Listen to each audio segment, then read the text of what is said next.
अस्सलाम वालेकुम दोस्तों, मैं हूं शाहिद अली और आप देख रहे हैं टेक्निकल जोन। तो आज के इस वीडियो में बात करेंगे एलईडी बल्ब। एलईडी बल्ब हर एक घर की ज़रूरत है, हर एक ऑफिस की ज़रूरत है, लेकिन एलईडी बल्ब जल्द ही ख़राब हो जाते हैं। लेकिन एलईडी बल्ब रिपेयर करने से ठीक भी हो जाते हैं। पर आज के इस वीडियो में मैं आपको एलईडी बल्ब ठीक करके नहीं बल्कि खुद का अपना एलईडी बल्ब बनाकर दिखाऊंगा, जिसके ज़रिए आप खुद एलईडी बल्ब बना सकते हैं। तो चलिए वीडियो स्टार्ट करते हैं।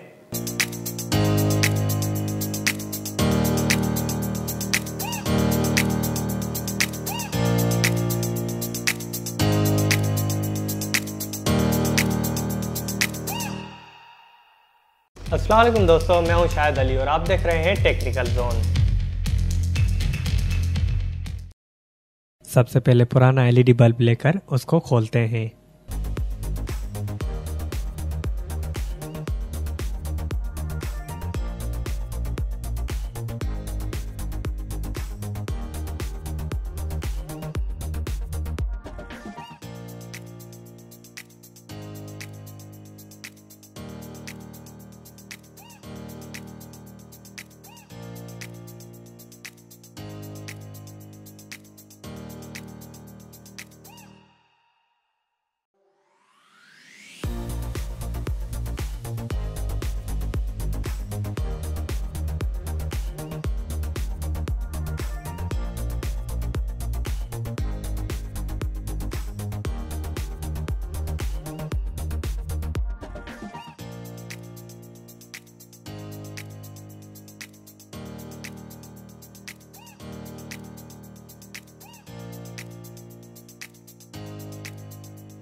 खोलने के बाद इस सर्किट बोर्ड से सभी एलईडी और कंपोनेंट निकाल दें।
तो कैसी लगी आज की वीडियो? अगर अच्छी लगी हो तो सब्सक्राइब ज़रूर करें और अपडेट्स के लिए बेल बटन भी ऑन कर दें।